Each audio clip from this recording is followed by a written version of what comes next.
Salut les passionnés, j'espère que vous allez bien et après avoir assombri délicatement vos figurines la semaine dernière, il est venu le temps de les éclaircir.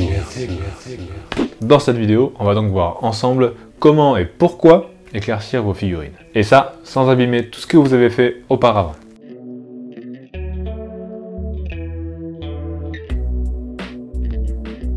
Alors, les éclaircies qu'on va faire consistent à rehausser la luminosité d'une zone en particulier. Pour ne pas que ça fasse trop marqué avec l'assombrissement que vous avez fait au lavis et la teinte éclaircie que vous voulez avoir, on va faire plusieurs couches d'éclaircies successives pour avoir un dégradé. Certaines gammes de peintures produisent des peintures spéciales éclaircies. Chez Game Workshop, ça s'appelle les layers par exemple. Ce sont des peintures qui sont faites de telle sorte qu'elles sont plus translucides que les peintures de base par exemple. C'est pour faciliter les éclaircies.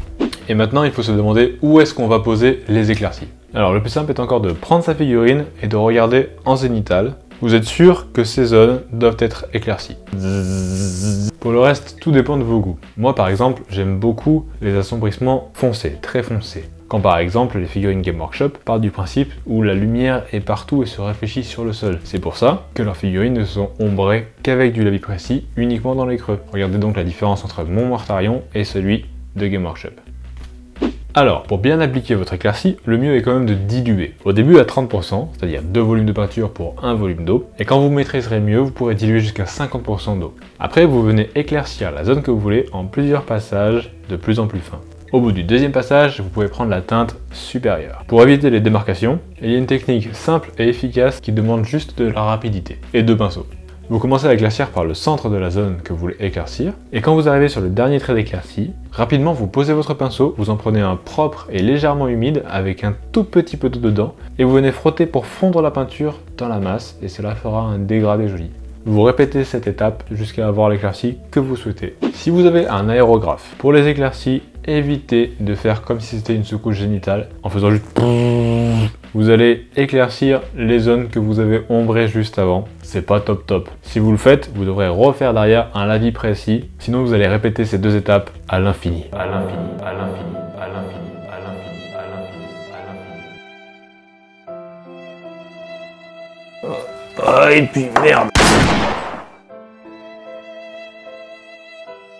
Alors beaucoup de personnes aiment pousser les éclaircies, surtout à l'aéro, jusqu'au blanc, en balançant un pchit d'aéro blanc à l'endroit qu'ils veulent le plus éclaircir. Bon alors personnellement j'aime pas vraiment ça, c'est utile pour certains effets comme un pouvoir psy, du non métallique métal, un réacteur d'avion ou encore une épée de force, mais partout sur toutes les zones à éclaircir, je suis pas vraiment fan. J'aime pas ça pour le même principe que la sous-couche zénithale, le blanc désature très fortement les couleurs, et là c'est encore pire qu'une sous-couche zénithale vu que c'est du blanc pur et qu'on ne repasse même pas dessus. Ça part du principe que le soleil, en tapant sur votre figurine, laisse en général dans la vraie vie des taches blanches. Blanc. Mais moi j'aime pas trop, c'est tout. Ça reste encore une fois subjectif et c'est au goût de chacun de voir ce qui lui plaît. Alors regardons nos Plaguemarines, où que c'est qu'ils en sont. Celui tout à droite a été éclairci en suivant les principes de Game Workshop. C'est-à-dire que j'ai éclairci toutes les zones de l'armure avec un premier layer et les zones les plus exposées à la lumière avec un deuxième layer plus clair. Contrairement à celui-là, où j'ai éclairci plus dans mes goûts avec les zones les plus exposées et en réduisant encore un petit peu cette zone sur la deuxième teinte plus claire. Lui, c'est le Plaguemarine qui avait été retravaillé à la sous-couche. Il a reçu un premier éclairci ciblé à l'aérographe, puis un deuxième plus fin et encore plus ciblé sur les zones les plus exposées à la lumière. Et voici le Plaguemarine que j'ai éclairci jusqu'au blanc. Il bénéficie donc d'un fort contraste vu qu'en prime, il avait été assombri à l'aéro la semaine dernière. Et ces deux derniers n'ont rien reçu et on verra leur cas dans une prochaine vidéo. Et félicitations, vous savez maintenant tout ce que je sais sur les éclaircies. Merci beaucoup d'avoir suivi cette vidéo, ça me fait vraiment plaisir que vous regardiez comme ça. J'espère qu'elle vous aura plu et que vous aurez appris quelque chose.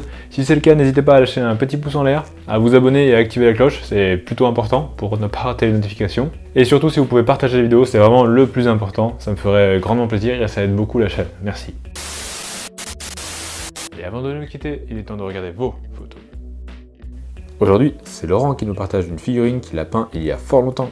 Il s'y remet doucement avec le temps qui lui est imparti. En tout cas, c'était bien propre et il y avait de l'audace comme on peut le voir sur le sceptre ou les jambes. D'ailleurs, j'adore le schéma de couleurs. Les yeux sont bien définis. J'aime beaucoup. Le tout est très harmonieux. Persévère et tu feras de très belles choses. Si vous aussi vous voulez passer, envoyez jusqu'à 3 photos à l'adresse mail suivante, disponible en description. J'ai besoin de toi dans mon armée de peinture. Pour la guerre! Et en attendant la suite, je vous dis bon jeu et bonne peinture. Ciao!